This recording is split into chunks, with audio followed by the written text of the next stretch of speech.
Alrighty, friend, Shalom Uvracha. Thank you so much for joining us for this phenomenal shiur b'siyata d'shmaya here in Yerushalayim from all over the world, wherever you are, whether you're tuning in on Facebook, whether you're tuning in on Zoom. Thank you for being here, and let us jump in b'siyata d'shmaya to our special shiur on the Tasha Rebbe's Torah for Parshas Vayeitzei. Some very, very, very beautiful and important ideas that we are going to be delving into together b'siyata d'shmaya. Two teachings that are sort of a little bit shorter than usual. The usual pieces are longer. Here are two very incredible and I think very relevant and practical and encouraging teachings that b'siyata d'shmaya are going to help us connect primarily to the saying of Tehillim and to understand the importance and the very strong, incredible power of this avoda that many people have already built into their daily schedules. But sometimes it needs a little bit of a chizuk to understand just how important this is, and we're going to learn about that. I just want to mention that this shiur is being sponsored b'siyata d'shmaya li'ila nishmas Rav Menachem Gershon ben Avram Meir. So Chana Levracha, the neshama should have an aliyah, and we should only hear good news and smachot b'siyata d'shmaya for all of Am Yisrael. Let's jump right into it. And again, I so much appreciate you joining. And all b'siyata d'shmaya, let's take a look at this teaching. We begin with Eis Gimel, Vayishkav b'makam ahu, that Yaakov Avinu lays down in this place in the beginning of Parshas Vayeitzei. Yaakov Avinu lays down, and ultimately the place that is realized then to be the makom hamikdash, the very place where Yaakov Avinu says, "V'zeh shar hashamayim." This is the gates.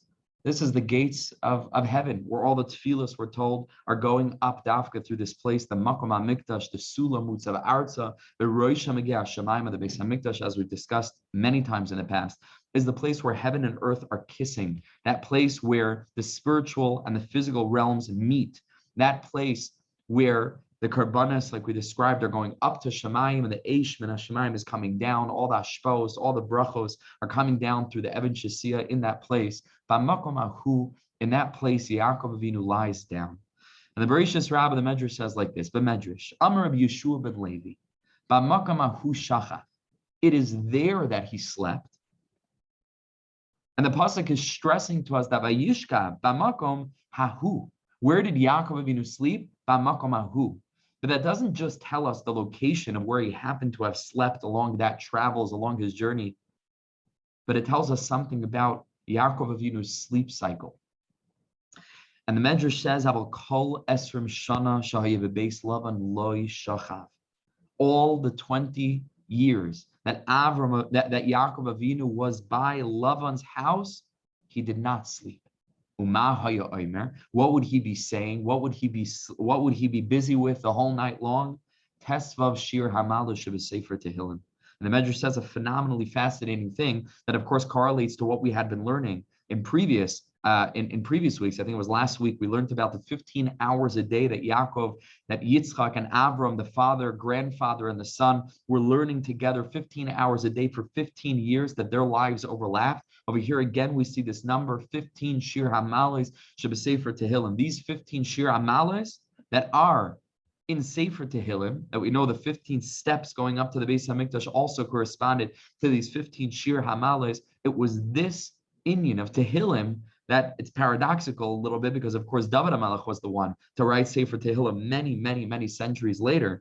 But ultimately, on some level, whatever this means, Yaakov Avinu with his Ruach HaKodesh was already busy the whole night long, Sefer Tehillim. Rabbi Shmuel bar Nachmani Amar Kol Sefer Tehillim Omer. It wasn't just these 15 special kapitlach that are called Shir HaMales, but it was the whole Sefer Tehillim. Yaakov Avinu was up at night in the Beis Lavan for 20 years, night after night. What did he do? Saying Sefer Tehillim. My timer.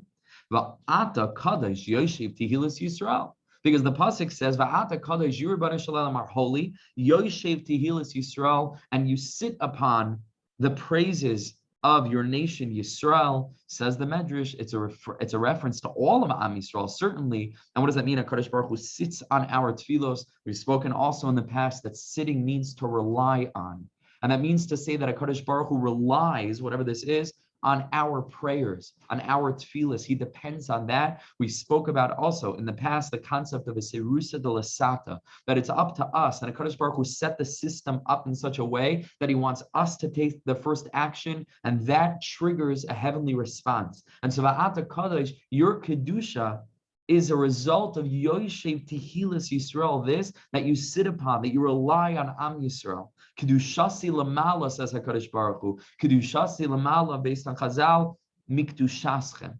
Not that Ribono Shel Olam is saying, I and my holiness is greater than your holiness, which is the simple way of understanding those words, which is the Medrash's comment on the pasuk Kedoshim Tiyu, you shall be holy, Ki Kadosh Ani. And the Medrash darshans Kedushasi Lamala Mikdushaschem, you're holy, but my holiness is greater than your holiness. Say the tzaddikim, no, read it differently. Kedushasi, HaKadosh Baruch Hu is saying, my holiness, Lamala, above, is Mikdushaschem, comes from, it's not more than, but comes from your holiness. The Ata Kadosh, we're saying to Ribono Shel Olam, your holiness is an effect of Yoshev Tehillas Yisrael. It's because we're Mekadosh you. It's because Ein Melech B'lo Am, there's no king without a nation, and this is our divine mission for thousands upon thousands of years. And we haven't forgotten, and here we are. That's on a simple level, that it's a reference to all of Am Yisrael. But over here, the Medrash says Yisrael Saba, that it's referring to Yaakov Avinu in and of himself.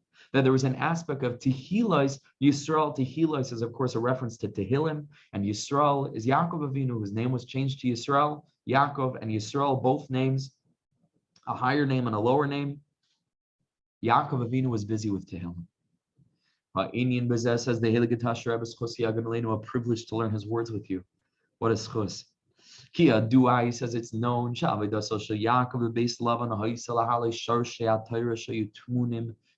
Very, very deep idea.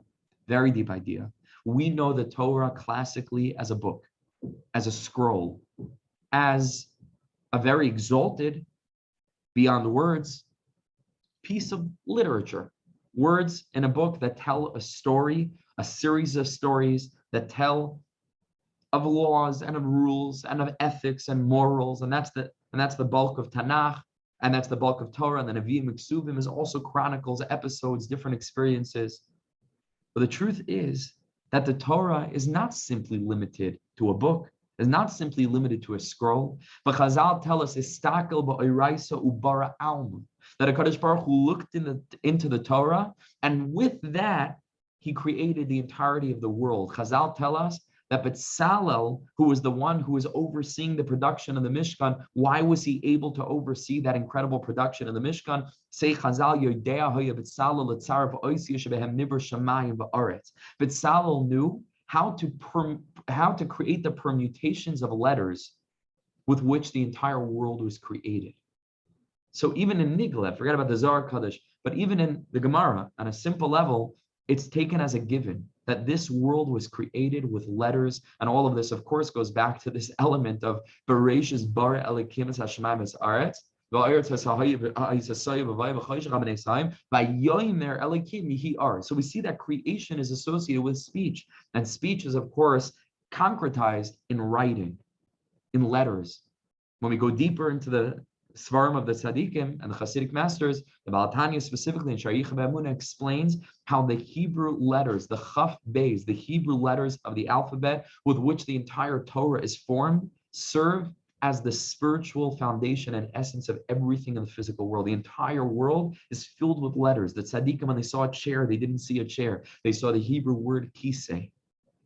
When they saw a piece of bread, they didn't see a piece of bread. They saw the three letters, Lamed, Ches, Mem, Lechem. That's what they saw. And they understood what these letters were, what the Lamed was, and what the Ches was, and what the Mem was, what spiritual energies were combined using these letters and what they allude to. When you bring them together, then it becomes on the other side of the matrix, so to speak, right? When the code is translated into front end, what you see when you open a web page, it's all code. But we see a functioning web page, right?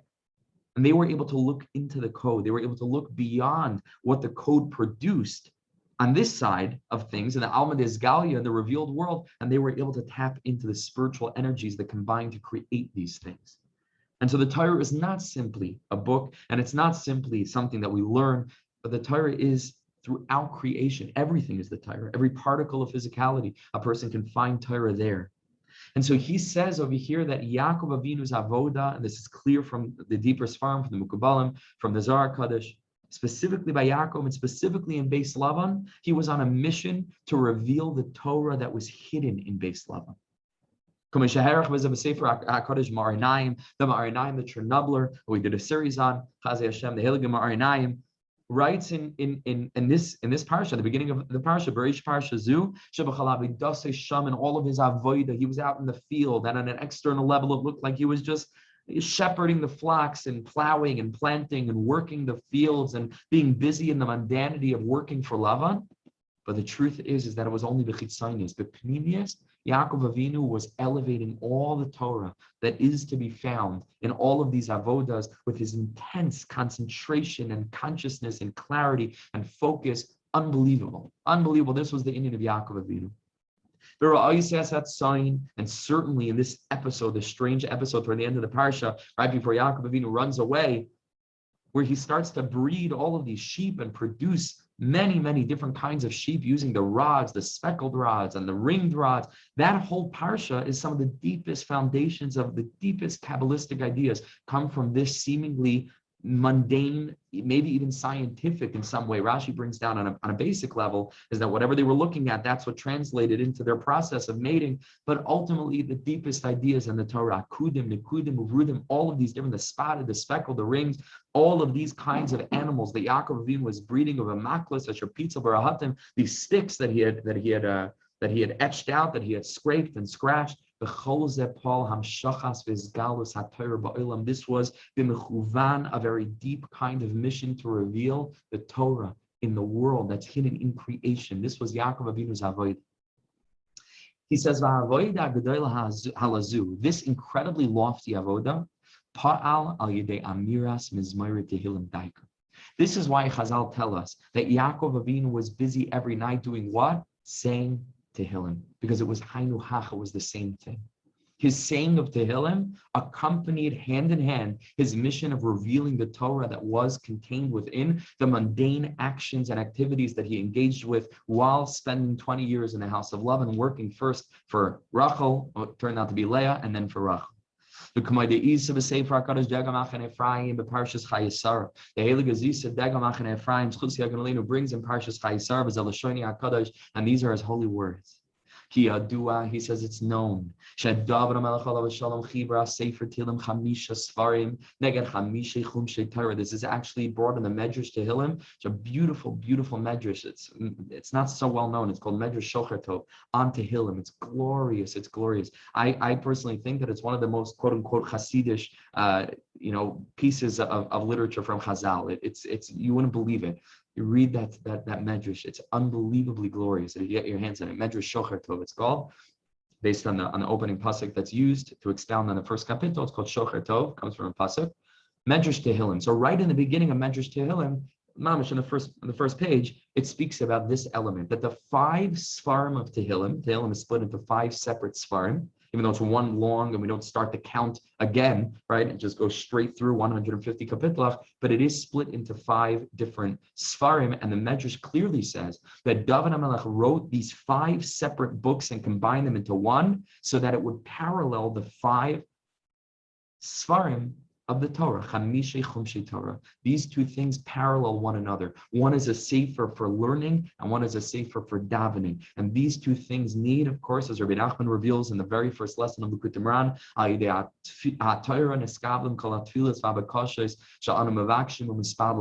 right? The tefillah and Torah have a very deep relationship, so it's got to parallel one with the other. Fascinatingly enough, there are very, very few other works that have a tefillah book that goes along with it. Likutei Moharan and Likutei Tefillas. It's the same thing, right? There's the Torah aspect of Rabbi Nachman's revelations, and then Rabbi Nassan's writing tefillas, right? And it's not even right to say, but in a tiny, tiny, humble, small little speck of trying to hold on to this, my personal book, The Story of Our Lives, also is comes along with the tefillah companion, to be able to daven all the chapters. What is this? Torah and tefillah need to go together. If Torah is without tefillah, it can become an intellectual pursuit and disjointed from what the function of Torah is supposed to be.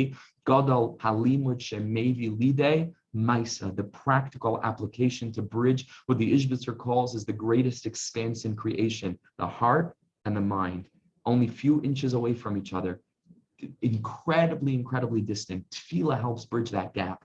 When we take what we learn and we translate it into tefillah, to say, Rebbeinu Shalom, I don't just want this to remain an intellectual kind of engagement, something that I learn, information that I store in the back of my mind, and it's an enjoyable process and it's sweet, and I get up and I forget about it and it doesn't change me. Master of the world, help me apply what I learn. Help me learn something and immediately think, how can I put this into practice?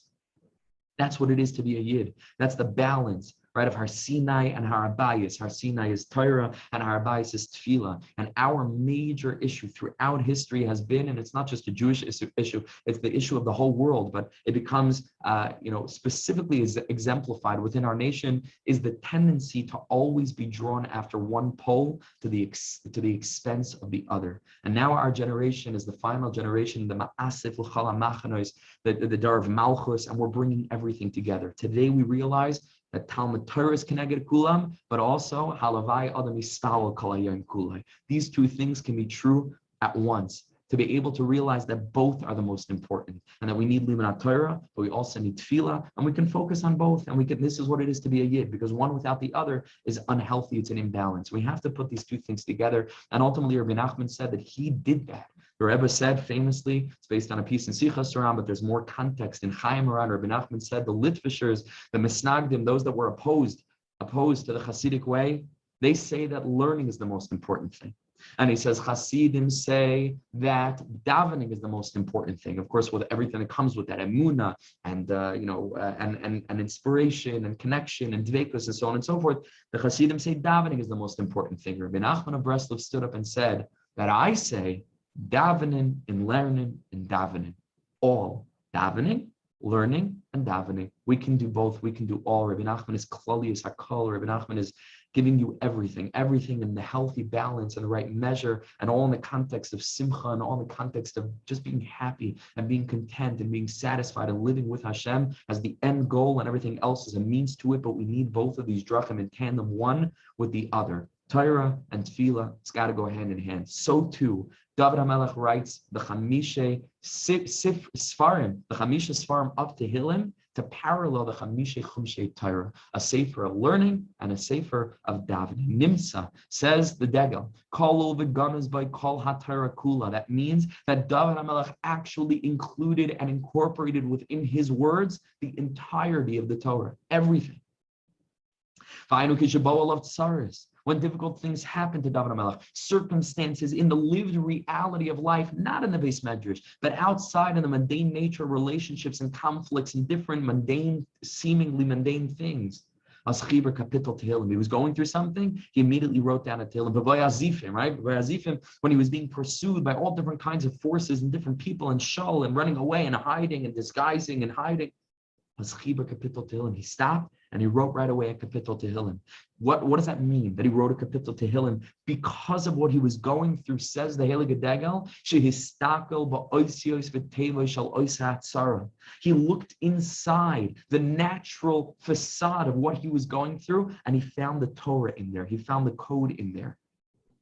And the code of the Torah that manifested in the difficulties he was going to taught him, or echoed within his heart, in the form of these kapitlach that he wrote. It was all Torah that was converted into the lived experience of screaming out to HaKadosh Baruch Hu, finding Hashem in the tzar, finding the Torah, the lessons, the guidance, Hashem's love letters inside of the tzar, and that became Sefer Tehillim.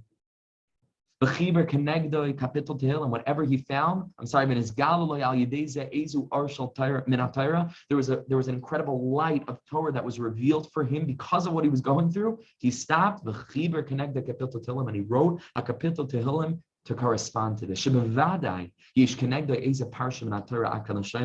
if a person knows how to look, he can find that place in the Torah that corresponds to this kapitel Tehillim that David HaMelech was writing. Therefore,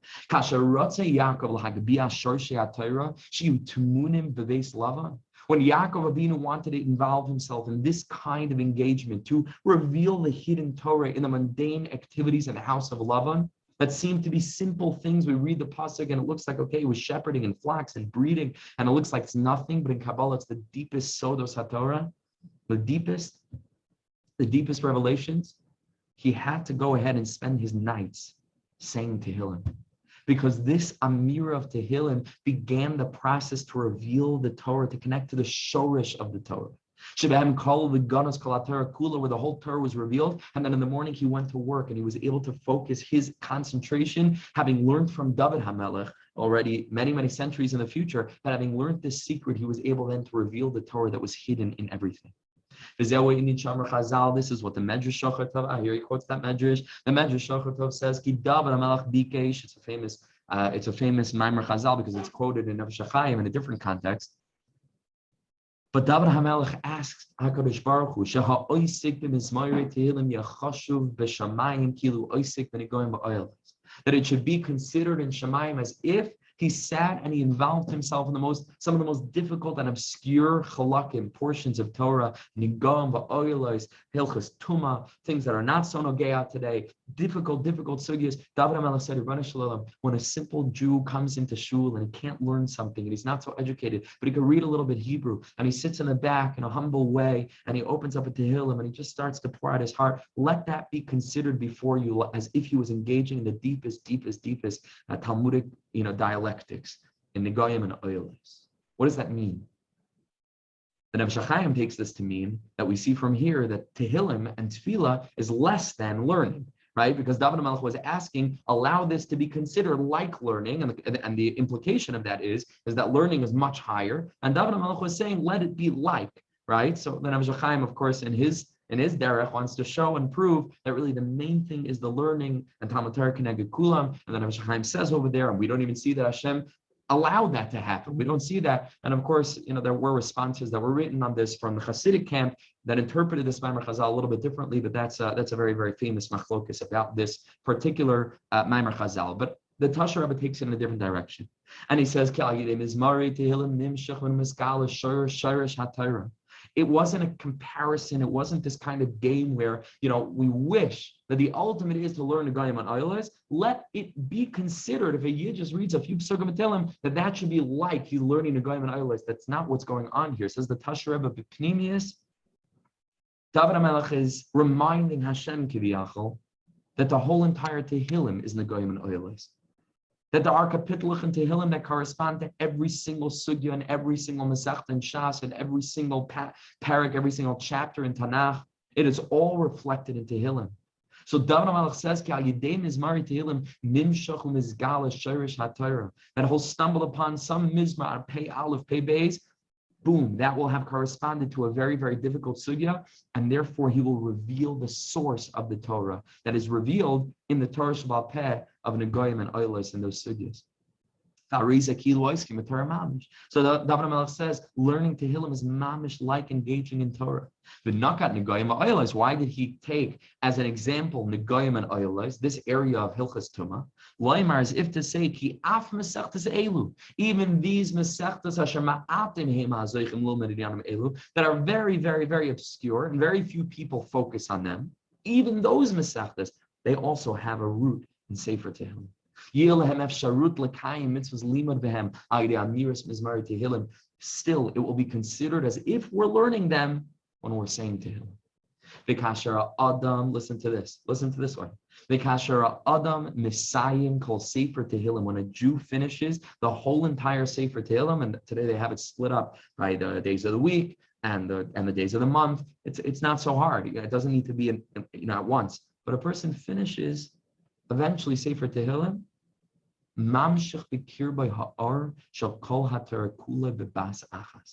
We are drawing upon ourselves the light of the entire Torah at that moment. You completed Sefer Tehillim. In a certain aspect, you draw upon yourself the light of the entire Torah. Something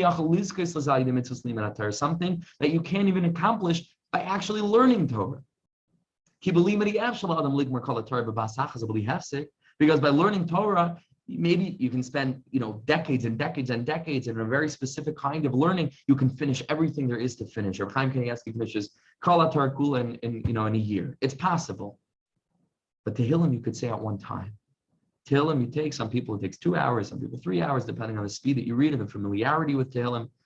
A few hours can finish Kol HaTorah Kula by saying the whole entire Sefer Tefillim, something that we cannot do by actually learning Kol HaTorah Kula, because it will take much longer. V'Rav HaKadosh Rav Yosef Baruch mi Neishtit. This tzaddik Rav Yosef Baruch mi Neishtit, never heard of him before. And he says over here that it's the son, B'noi Shal Rav HaKadosh Baal Ma'or Einayim. I'm sorry, Baal Ma'or V'Shemesh Chusi Haganaleinu. That he was the son of the Ma'or V'Shemesh. Hanikra der Gute Yud. It was called the Gute Yid. He spent a lot of time in the court of the Divrei Chaim of Sanz. It was known to be a massive, massive goyin in a Talmud Chacham. He was learning a sugya, he was learning something in the Gemara, and it was very difficult. And he had a difficult time understanding the progression of the sugya or something in the Tosfos Marsha. Something was hard for him. So he went to ask the opinion or the advice of this tzaddik who was called the Gute Yid. Shaloi, he asked him, so he asked him, he said, did you finish all, the whole Shas? Because that was apparently the prerequisite for being able to answer such a difficult question. So this tzaddik was called the Gute Yid, the good Jew, answered, Kol HaShas lo siyamti. Now I didn't finish the whole Shas, I would call Sefer Tehillim siyamti. But I finished the whole Sefer Tehillim. Finish the whole Sefer Tehillim. Why is that relevant? How is that a relevant response? But now that we understand what Sefer Tehillim is, he's saying, I don't need to have finished Kol HaTorah Kula, because in a way, I already did that because I finished Sefer Tehillim. And Sefer Tehillim contains within it the essence of the whole entire Torah. On another occasion, the Divrei Chaim said that he yearns and desires to make a trade with this tzaddik, with a Gute Yid. The Divrei Chaim says, you give me your Tehillim, I go to you, Tamura says, Kol HaTorah Shali, and he can take my whole Shas. The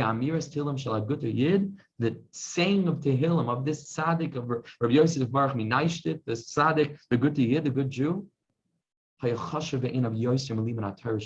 was more important and was more valuable to the Divrei Chaim of Sanz than his own Torah learning, because there was an aspect of the saying of Tehillim which also includes this element of learning Torah, but also includes this Dveikus Nifla, and that was greater to Divrei Chaim than all the Torah that he had learned. A phenomenal, phenomenal statement from the Divrei Chaim. And here he ends. If a Jew, if me and you would really believe in the strength and power and awesome segula of saying Tehillim, we do it with more desire. Now that we know what Tehillim is, now that we know that it's not just reading words off a page, you're connecting to the root of the Torah and awakening all the details of the Torah that come along with it, will be Yeser Slavus with greater passion, with greater desire. MS, and this is the important point. MS, it's true. Kizman Torah l'chud, like we said earlier. Bizman Tefillah l'chud. We need both. There is a time for Torah, literally limanat Torah. There is a time for Tefillah. Uzman Amiras Tehillim l'chud, and there's also a time for Tehillim. Aval harei tzarich liyachid zman l'kol zois. But we have to be balanced in this way. We have to realize that there are a lot of different things in Yiddishkeit that need to be done if we are to walk on a way of broadness and with everything in a properly balanced, tethered way, tethered on all sides to all the different points of Kedusha, so that we're properly centered and that we're not too much leaning to one side or the other. We need Torah, and we need Tefillah, and we need saying Tehillim, and we have to make time every day. The same way we make time every single day to daven, a little bit to learn, or a lot to learn. Every day, establish a time, no difference from the time that you set or allocate or allot to davening or the time that you allocate for learning. Let there be a seder in Tehillim. And like I said, you can just say 2 kapitelach every day, right? Or to finish the whole thing, how many is it? 9, 10, sometimes 11, 12 maybe, kapitelach Tehillim every single day. It doesn't take that long, 15, 20 minutes. Every day you finish the Sefer Tefillim every month, or those that say the whole Sefer Tefillim every week. But ultimately, this is a phenomenal thing to keep in mind over here. This element of being able to go ahead and to tap in to the source of Torah that's contained within these Mizmari Tehillim just by saying them. This will also enable the Jew to succeed in his learning Torah. Because through the saying of Tehillim, we're connecting ourselves to the soul of the Torah. Let this be an aid to us. Let it help us. Let it give us strength and support our endeavor of learning and understanding Torah. When we say Tehillim, we connect to the root of it, we reveal the root of it, and that enables us to go ahead and to understand the Torah even better. Okay, so that's the first piece. Let's jump into the second piece, which takes us all the way to the end of the parsha. This was all the beginning of the parsha, and over here we jump all the way to the end of the parsha, where Yaakov Avinu is traveling away from Lavan after making that mountain of testimony, Gal Eid, and he travels on the Yaakov Halach L'Darko. Listen to these words so deep. Yaakov Avinu walked on his way, by Yifku Uboy Malachi Elikim, and he encountered angels of God, angels of HaKadosh Baruch Hu, after escaping that place of Lavan. And we're going to learn the Yaakov Halach L'Darkei, like the beginning of next week's parsha, of Taryag Mitzvah Shamarti, and Lavan Garti is Taryag Mitzvah Shamarti, that he held on to his derech, as we're going to see in this piece. Amru b'Medrash, the Medrash says a phenomenal thing. Shalivuhu, how many angels were walking with Yaakov Avinu? Kaf Chuf Riboy Malachim, 120,000 myriads of malachim. Shishim Ribui Miyaminai, 60,000 on one side, the Shishim Ribu Mismoilai, and 60,000 on the other side, 120,000 angels. Umalachim Elu Shalach al Eisav, these are the Malachim, even though Rashi says simply messengers, but it's also a reference to the Malachi Elokim that Yaakov Avinu sent to Eisav. Abhudik Siv in next week's parsha, like Yishlach Yaakov Malachim, that Yaakov sent angels. How many angels? 120,000 angels. The Eisav is Sefer Kodesh. It's brought in the works of the holy masters. That these angels, they were created by Yaakov Avinu's actions and his holy ways. All the way going back from the Torah that he learned in the Beis Medrash of Shem Ve'ever. Tfilas Mariv that Yaakov Avinu davens, Inzaki and Beis Elikim b'Zashara Shemayim, that Yaakov Avinu is Mesakin Tfilas Arvis. Yaakov Avinu is the one who establishes the concept of being able to daven at night when things are dark, to be able to find HaKadosh Baruch Hu in the darkness of life. That's why Yaakov Avinu's parshias are always read around Hanukkah, because Yaakov and Hanukkah have a very deep connection. Yosef as well, that Yaakov has a very deep connection with Hanukkah. Hanukkah is during the darkness of winter, late at night when it gets dark so early and everything is cold and everything is dying and everything is dark. And we take a little candle and we light it all the way down near the floor. And we're revealing this concept that dafka in this place you can find HaKadosh Baruch Hu. This is the element of Yaakov Avinu, who famously goes back in next week's parsha for the Pachim Ketanim, and the Tzaddikim say, what was those small jugs that Yaakov went back for, the Pachim Ketanim, that ultimately were found after the destruction of the Beis HaMikdash, during the rededication, when we found that little tiny Pach Shem and Tahar, that small sealed jug of oil sealed with the stamp of the Kohen Gadol that ultimately leads to the Hanukkah miracle at the end of the military conquest led by Yehuda HaMaccabi. Yaakov Avinu and Hanukkah are very, very deeply connected. This idea of being able to daven at night, being able to contact HaKadosh Baruch Hu in the pitch black and the darkness and the mundanity of this worldliness, also connected to the previous piece of Yaakov working, Yaakov just being a regular person. And while he's working, he's revealing the deepest spiritual insights. Also, Rabbi Nachman brings in Torah Yud Gemara Sachim, Avraham Karai Har. Avram Avinu calls the Makam HaMikdash a mountain. Bahar Hashem Yera'eh. Yitzchak Karai Sadeh. Yitzchak called the Makam HaMikdash a field. The pasuk says, Vayeitzei Yitzchak Lasuach. Basadeh, and Chazal tell us this was the Sadeh, this was the place of the Beis HaMikdash. Yaakov Karai Bayis.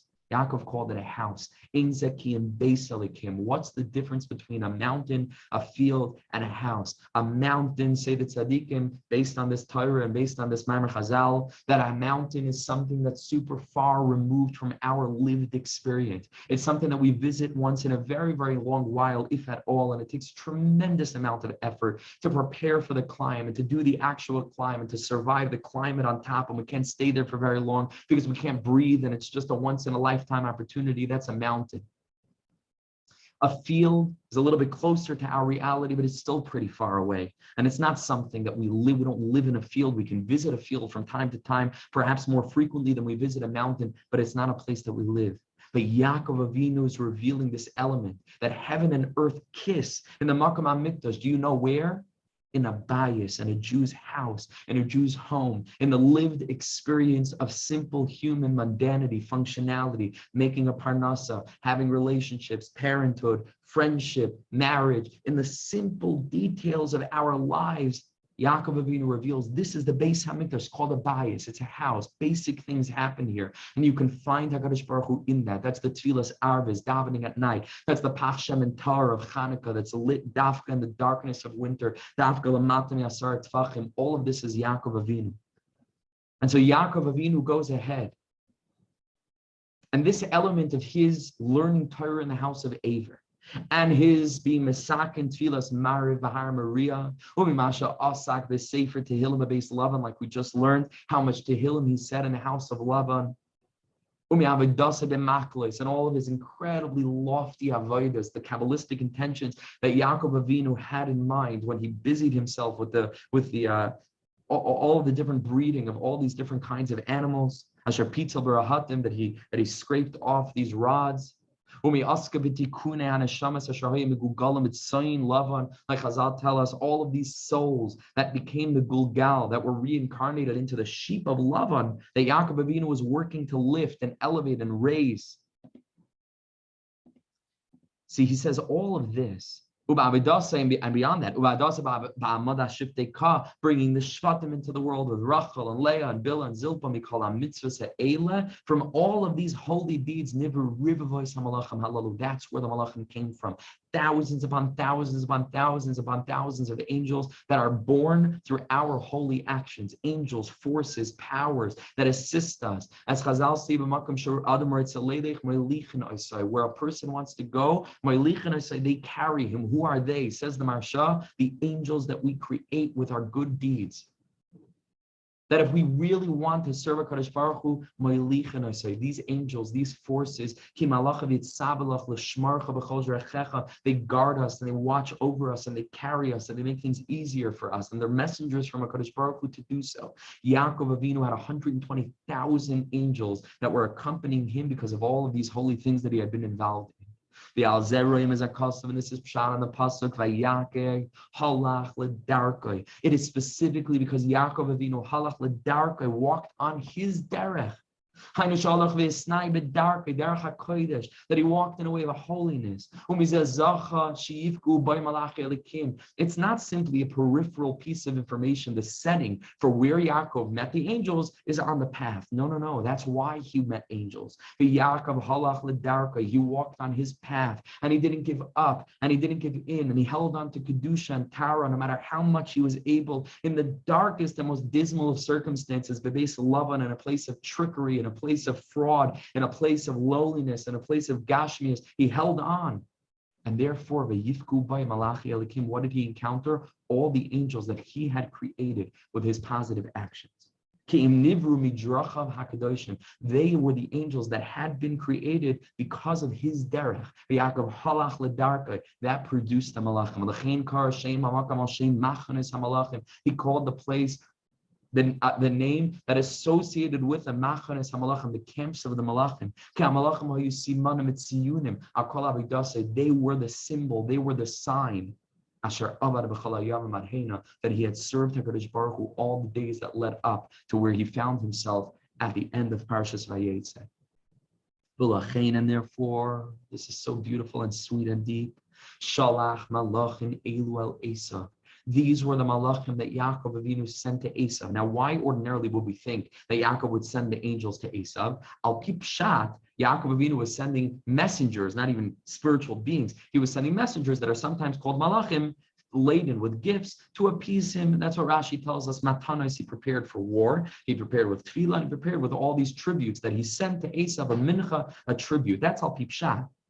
But even deeper, why would one think that Yaakov Avinu sent actual malachim, these angels to Eisav? We would think because it's correlating to a malavan garti, the tareg mitzvah shamarti. You don't want to start up with me because I held tight, like Rashi says, because I held tight to my derech and I was serving Hashem, and therefore I'm demonstrating to you. Look at how many angels I have. Look at how many good deeds I did.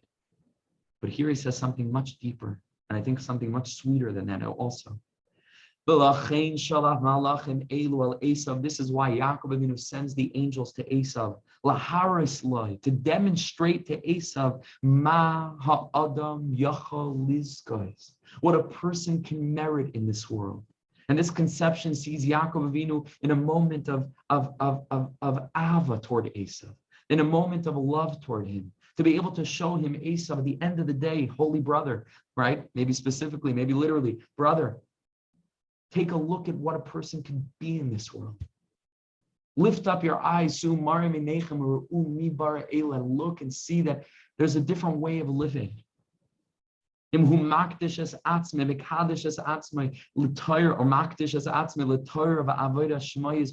person devotes himself to learning and to davening and to sanctifying HaKadosh Baruch Hu's name, to serving him,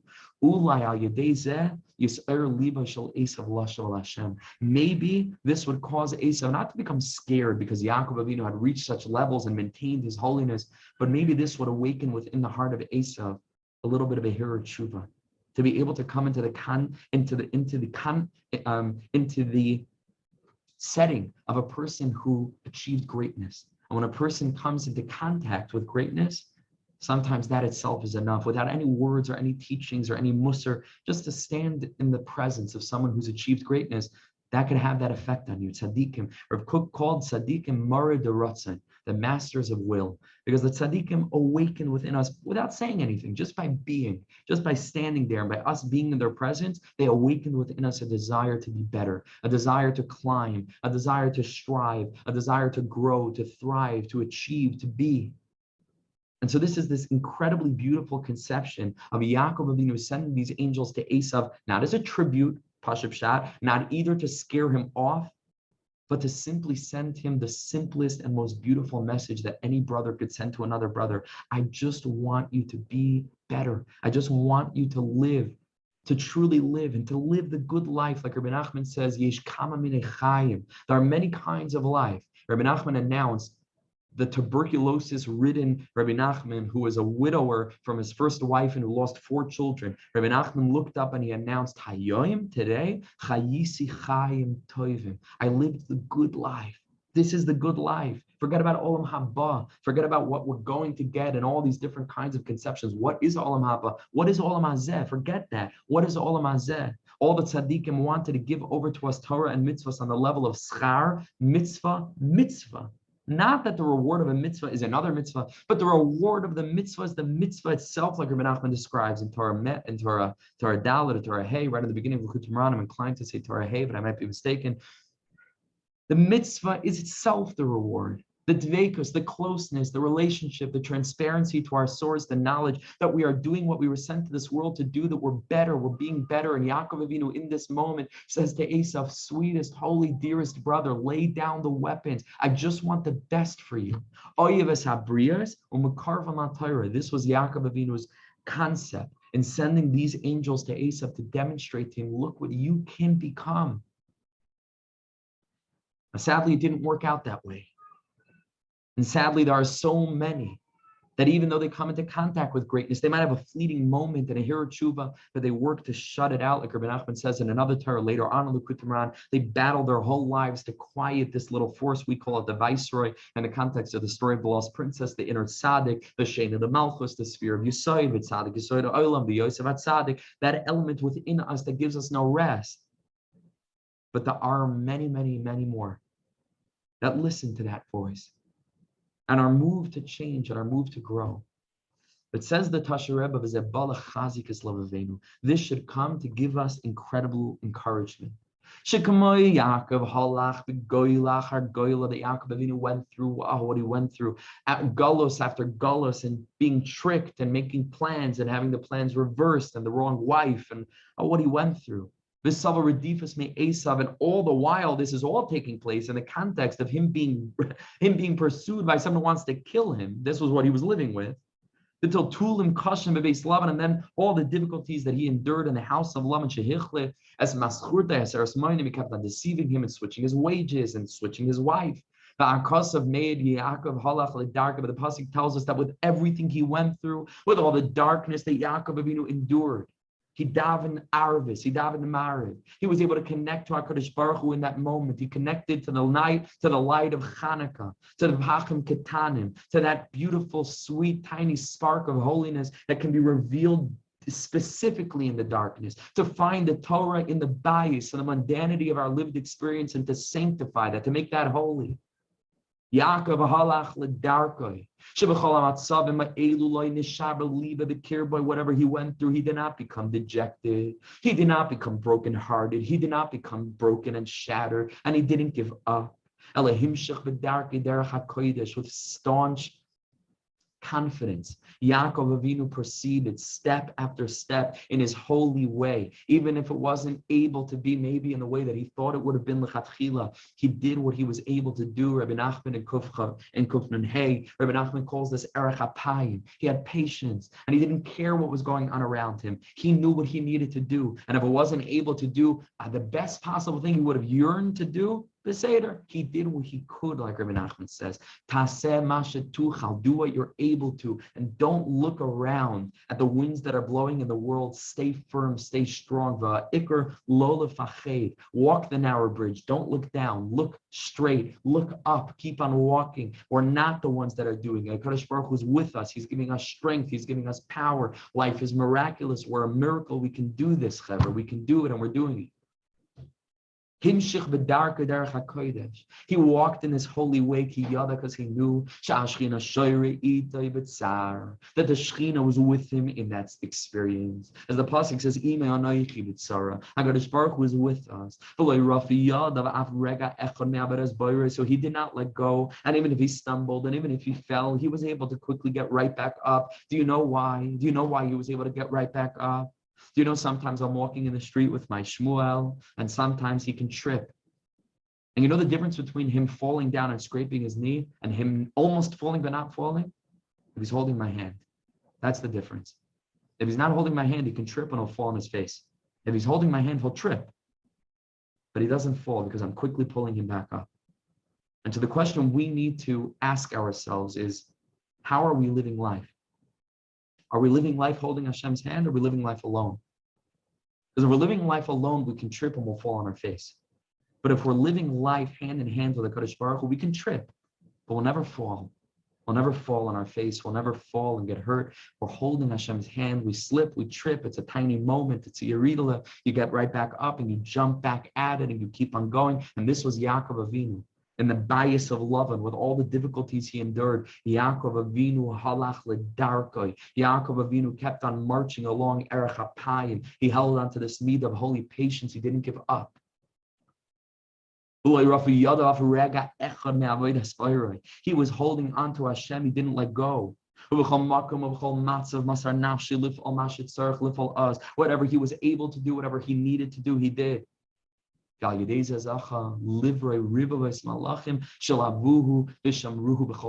this again created all these thousands upon thousands, 120,000 angels that accompanied Yaakov Avinu along the way and guarded him.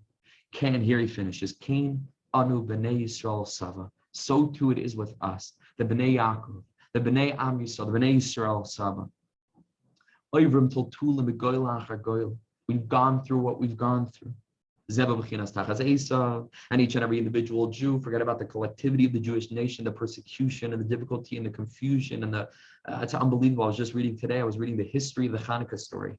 I always know, like everybody knows the Hanukkah story, but like I wanted to know what the history, it's fascinating, Pashut fascinating, the history.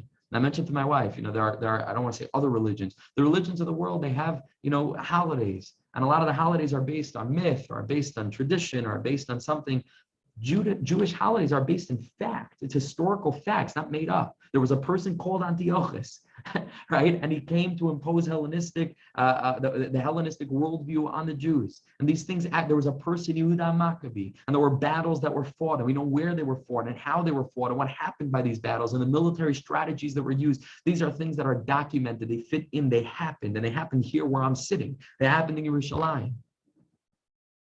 So forget about what Am Yisrael went through, Begadol, but each person individually, listen how beautifully he says this. Eisav. You never know, you walk into shul and guess what? This one's being chased by Eisav. Based Lavan, and this one is living in the house of Lavan.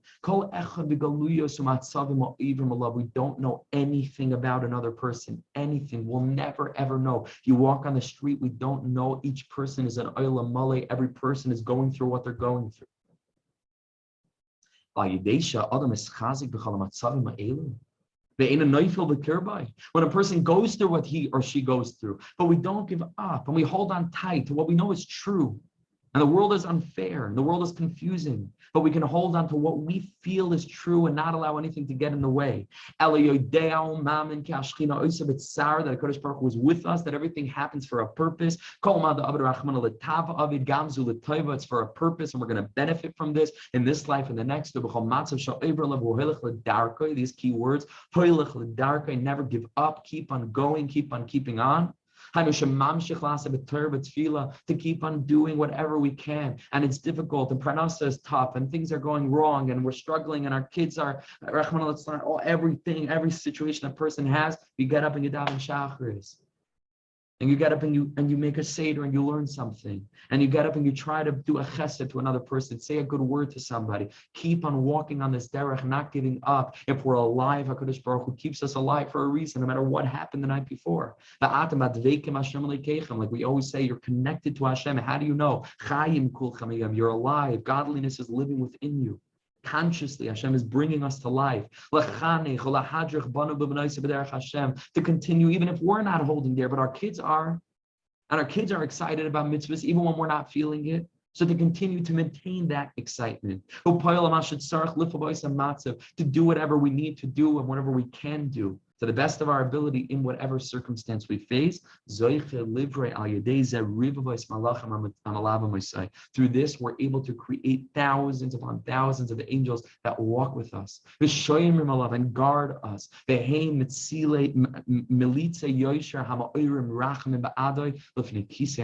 these angels go in front of the Kisei HaKavod and they daven for us and they bring down merit for us and they awaken Hashem's mercy upon us. And with this will end. Like the tzaddikim say, Yaakov halach ledarkoi, Yaakov walked on his derech, which means kasher Yehudi hoylech v'darkei b'avodas Hashem. Like we're saying, when a Jew walks on his derech and he doesn't give up, no matter what obstacles he faces along that path, azai, what happens next is the end of the pasuk, vayifku boy malachi elokim, which literally again means in this literal context, he encountered angels.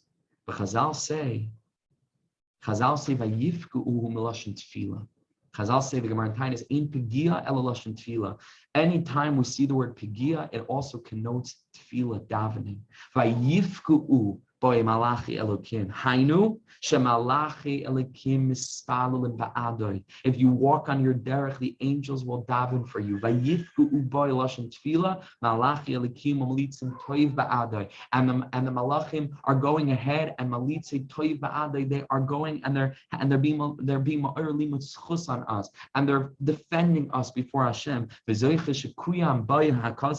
we will merit and we should merit and we are meriting and will continue to merit the fulfillment of the pasuk ki malacha v'yitzav, that Hashem will command and send forth His angels l'shmarcha to guide you b'chol drachecha. Amen, amen, va'amen. And to keep this in mind, wherever we walk, no matter what we're going through, never ever does an action that's negative in the present undo positive actions in the past. Never, never, ever, ever. It doesn't work. It doesn't happen. There's no such thing. Every single individual that walks and goes ahead and walks on a derech tov, no matter what you go through, the angels are still with you. The angels are still with you. Might be covered over, it might be difficult, it might be a hard time. All of these things happen. But to remember, wherever we walk, you're surrounded by good angels, and they're davening for us. And they themselves should remind us that we're standing still in the presence of our old self that might have been more conscious than we are now. Like Rabbi Nachman says, I think it's Rish Chav Beis, Rabbi Nachman says that we should rely on our past experiences. Even in the moment right now, we don't feel it. But he says a blind person walks using a stick, and he relies on that stick. He trusts the stick. Rabbi Nachman says if a blind person can trust a stick, you don't trust your own self. You don't trust your own self that the experience you had on Yom Kippur was real, and that isn't negated by the very sophisticated kind of maturity that you think you've attained right now, that you're ready to write off all spirituality and just say it's all a mirage, it's all fake, it's a facade. We don't trust our own selves, that we were in our right minds when we had this incredible clarity and incredible experience. Rely on ourselves. Look around and see the angels around you. Believe that wherever a Jew walks, we're surrounded by malachim. Let the malachim daven for us. Let their tefillah itself awaken us and be me'orer us to daven, and allow us always to use our malachim to send to all those yidden that by merely coming into contact with us, even if we don't say anything, they should already feel a ratzon tov. They should already feel a little bit of an inspiration and impetus to grow and to be better and to strive and to look at us and say, wow, here's the example of an elevated way of living. I can be that. I can be better. I can be bigger. And Be'ezer Hashem, we should be zeichet to all this through the koach of tefillah and davening, tefillah and learning and Sefer Tehillim, to make sure that our Yiddishkeit is balanced, to be sure that we have all the right elements to make this beautiful cake with all these wonderful ingredients. The koach of Sefer Tehillim is the takeaway every single day to make sure kavua, set, established, Tehillim, davening a little bit, learning a little bit, but Tehillim, very, very important. And then to realize that wherever we go, we're creating malachim, and the malachim are guarding over us. Be'ezer Hashem, we should continue to benefit from the shmira of these malachim that HaKadosh Baruch Hu are sending to guard us and to watch over us. And we should continue to shine a beacon of light to the world that, again, without any words, just by being, should elevate everything around us. So thank you so much for joining for these two beautiful, beautiful and important pieces. And I wish you the most beautiful, wondrous Shabbos Kodesh up ahead. And the shiur, like we said in the beginning of the shiur, should be an Ilui Nishmas. For the name, we'll just mention the name again. We'll mention the name again. That the shiur should be Le'ilui Nishmas Rabbi Nachum Gershon Ben Avram Meir Zechron Levracha. Be'ezer Hashem, the neshama should have an aliyah on the schus of all of our learning and all the sweet, holy takeaways that we have going into this week's parsha. L'chaim u'levracha. Thank you so much for joining. To everybody, have a wonderful, wonderful Shabbos. L'chaim u'levracha. L'chaim Reb Shimon. We should only hear B'suras Tevis. Thank you to everybody. Thank you for joining. Kol tov chaver. Good Shabbos. Good Shabbos. Good Shabbos.